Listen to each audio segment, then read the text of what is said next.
Well, what is going on YouTube? Welcome back to a Therapeutic Edge and Rosecraft Week.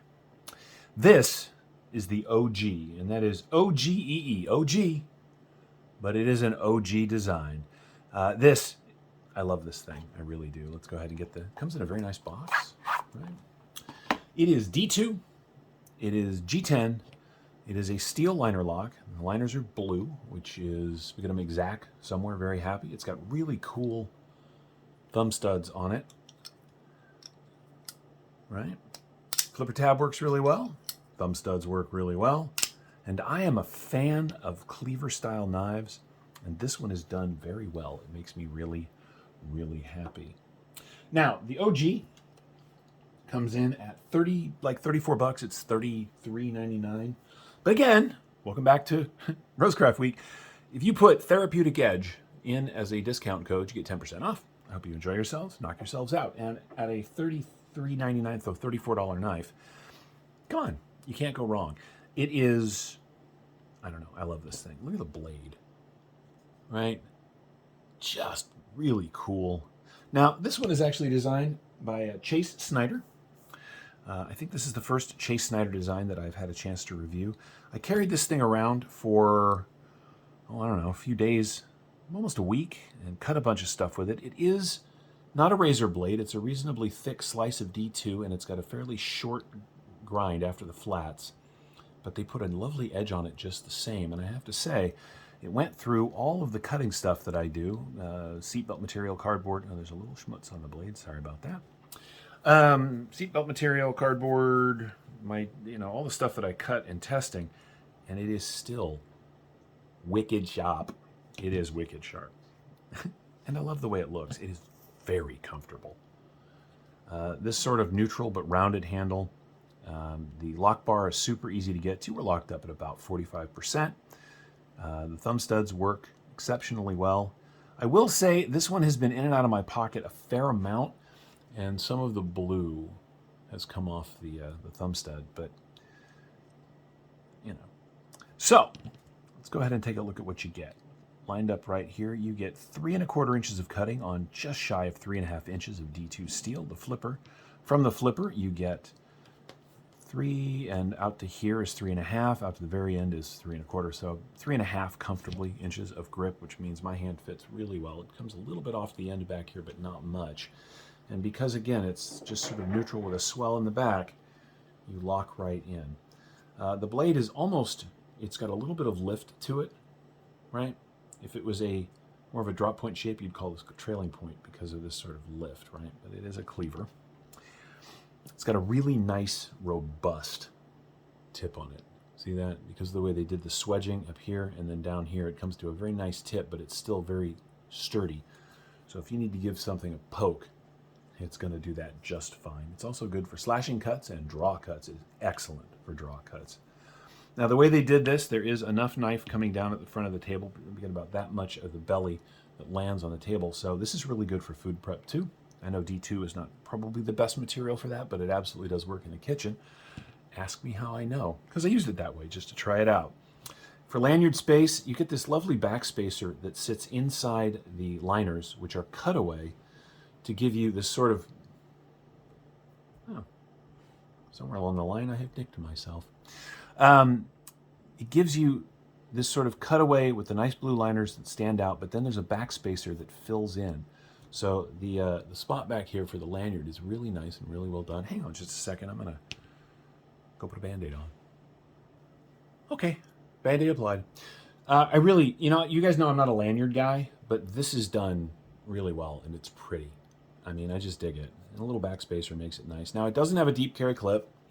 And I will say one thing about this style of clip. They're non-deep carry clips. They are sort of tight. Just the same. So you get about that much knife sticking out, which isn't terrible. I love a deep carry clip. I will say one thing. The retention on these is fantastic. The clips have enough ramp to get in and out of the pocket, but they are stiff enough to hold on really well. Overall design beyond that is pretty straightforward. You got a couple of screws in the back, a couple of screws back here, and a couple of screws holding down the clip. It's got lovely blue pivot collars to go with the blue thumb studs and the blue liners. The knife overall, from end to end, is 7 3/4 inches, which is a good size. Action is very good. It's very snappy. Let's go ahead and do a size comparison of some knives you may be familiar with. Here it is against our old friend, the PM2. As you can see, the PM2 is considerably bigger. But that's cool, right? That also means that our dear friend, I call everybody my friend these days, the Para 3 is going to be even smaller than the Ogee. Here it is against the full-size Rat. Right. Again, the Ogee is smaller than that. And today I think we're going to do the Deca instead of the Bug Out. The Deca is just a little smaller. But if you like the size of the Deca, or the Bug Out, as the case may be, then the Ogee is going to be kind of right in that wheelhouse. It is D2, right? So it's not quite the same as these fancy blades, but my experience with D2 over the last few years has been, honestly, it gets a bad rap because it just does everything you want it to. It is semi-stainless, it is durable and reliable, and it holds an edge. And based on everything I've seen so far from the folks over at Rosecraft, these hold an edge very well too. So that's good. Closed length on our friend the Ogee here. It's coming in at 4 and just under 4.5 inches. And the in-the-pocket profile, now it is wide up towards the top of the pocket. Most knives are wide down towards the base of the pocket, but because of the cleaver style and the way that it's shaped, it is a little wider up towards the top of the pocket. So way up here, you're looking at 1.5 inches, and down here, you're looking at a little over 1.25 inches, right?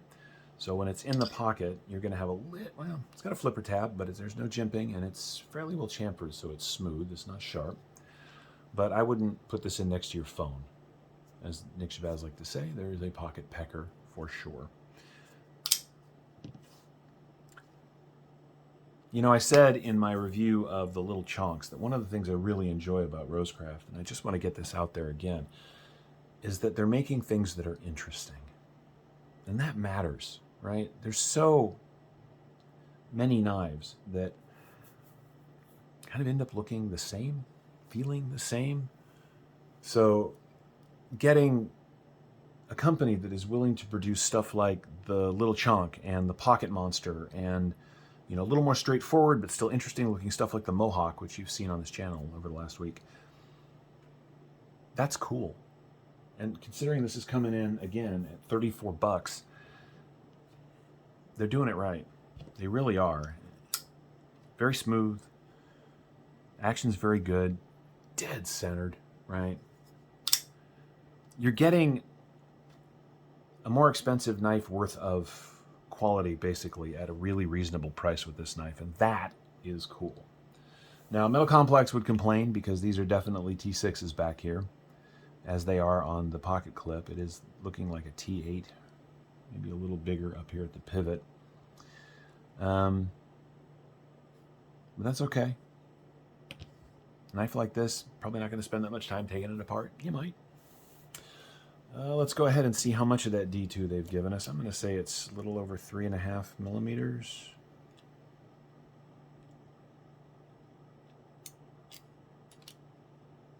Oh, I'm wrong. This one comes in just at 3.18 millimeters. Not bad.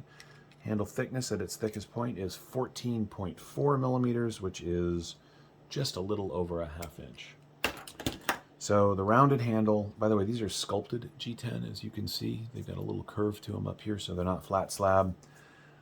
The end result is that this makes for a very comfortable working tool. When I was making my way through the stuff that I cut, I noticed that right away. Some of the knives I love most in the world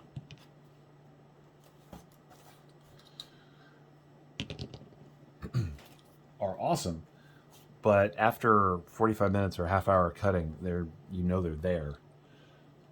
The Ogee here just kept going because of the way it's shaped and the way the G10 is milled. Yeah, pocket clip is really low, right? Like it's really low to the handle, right? I will say if you've got really, really thick jeans on, it's going to be kind of a tight fit. But for even average normal jeans, it seems to go really well. Anyway, this is the Rosecraft Ogee.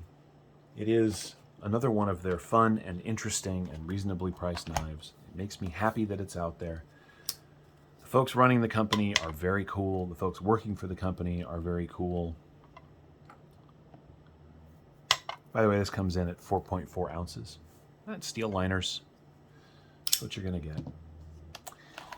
I hope that you guys take some of the stuff that I've showed you this week, and there's more coming, by the way. We have 2 or 3 others as well that I haven't gotten to yet. I hope you take an opportunity to go to their website, again, link in the description, and check out what they've done. Oh, they have traditionals coming soon, too. That'll be fun. But anyway, in the meantime, this is the Ogee. It is a fun and interesting and reasonably priced knife from the folks at Rosecraft. It is well thought out, well designed, and certainly well made, and I hope that you will give it a look. And in the meantime, thank you so much for watching. Don't cut yourselves. We'll see you next time. Take care.